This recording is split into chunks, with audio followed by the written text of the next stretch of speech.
Assalamualaikum warahmatullahi wabarakatuh.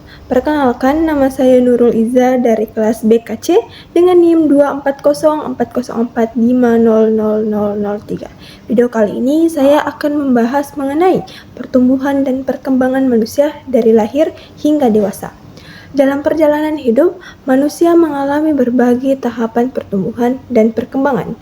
Setiap tahap memiliki karakteristik yang unik dan dapat memengaruhi aspek motorik, emosional, kognitif, moral, spiritual, sosial, psikologi, hingga dan biologis. Mari kita mulai dari tahap awal kehidupan, yaitu saat lahir. Tahap pertama, yaitu bayi 0-2 tahun. Tahap pertama adalah masa bayi dari lahir hingga usia 2 tahun. Pada tahap ini, pertumbuhan fisik sangat cepat. Secara motorik, bayi belajar mengontrol gerakan tubuh, mulai dari menggenggam, merangkak, hingga berjalan. Secara emosional, mereka mulai menunjukkan emosi dasar seperti senang, takut, marah. Secara kognitif, bayi mulai memahami dunia melalui panca indera dan eksplorasi lingkungan. Menurut teori Piaget, ini disebut tahap sensori motor. Secara sosial, hubungan dengan orang tua atau pengasuh adalah yang utama, yang membangun rasa aman dan kepercayaan. Secara moral dan spiritual, bayi mulai mengenal kasih sayang dan nilai dasar melalui interaksi dengan lingkungan terdekat. Lanjut ke tahap 2, kanak-kanak awal 2-6 tahun. Memasuki masa kanak-kanak awal, perkembangan fisik masih berlangsung cepat.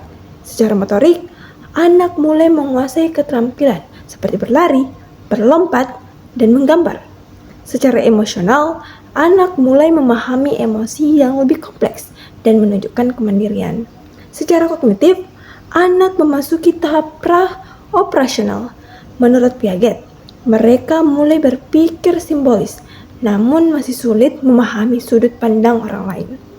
Nilai moral dan spiritual mulai dibentuk oleh keluarga, seperti konsep benar dan salah. Dalam aspek sosial, mereka mulai menjalin interaksi dengan teman sebaya yang memainkan peran penting dalam pembentukan karakter. Lanjut ke tahap 3, kanak-kanak akhir 7-12 tahun.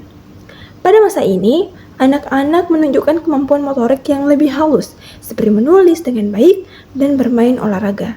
Secara emosional, mereka mulai belajar mengelola emosi saat menghadapi tantangan. Secara kognitif, mereka memasuki tahap operasional konkret, di mana mereka mampu berpikir logis dan memahami hubungan sebab dan akibat. Secara sosial, mereka mulai belajar bekerja sama dan berkompetisi yang membentuk kemampuan kerja tim. Secara moral dan spiritual, mereka mulai mempelajari nilai-nilai dari lingkungan sekolah dan masyarakat, seperti keadilan dan tanggung jawab. Kita lanjut ke tahap 4, yaitu remaja 13-18 tahun.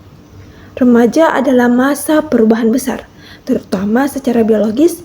Dengan terjadinya pubertas, secara motorik, tubuh mencapai puncak kekuatan dan koordinasi. Secara emosional, remaja sering mengalami perubahan suasana hati akibat hormon.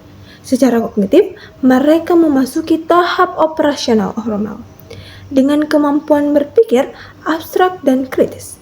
Secara moral, mereka mulai mempertanyakan nilai-nilai yang diajarkan dan membentuk prinsip sendiri. Dalam aspek sosial, pengaruh teman sebaya menjadi sangat kuat. Hubungan romantis dan pencarian identitas menjadi pusat perhatian pada tahap ini. Yang terakhir adalah dewasa 19 tahun ke atas. Tahap dewasa ditandai dengan stabilitas dalam berbagai aspek kehidupan. Secara motorik, kemampuan fisik mencapai puncaknya di usia 20-an, tetapi mulai menurun perlahan setelah itu. Secara emosional, orang dewasa cenderung lebih matang dalam mengelola emosi dan hubungan interpersonal. Secara kognitif, mereka mampu mengambil keputusan berdasarkan pengalaman. Aspek moral dan spiritual berkembang sesuai dengan pengalaman hidup dan refleksi pribadi. Dalam aspek sosial, peran individu berkembang sebagai pekerja, pasangan, atau orang tua.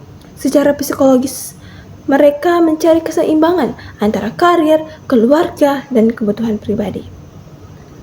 Setiap tahap kehidupan manusia adalah perjalanan yang unik dan penuh makna.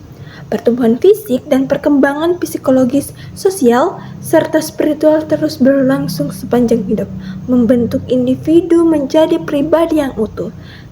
Terima kasih telah menyaksikan video ini, dan mohon maaf bila ada salah kata. Wabillahi taufiq wa hidayah. Wassalamualaikum warahmatullahi wabarakatuh.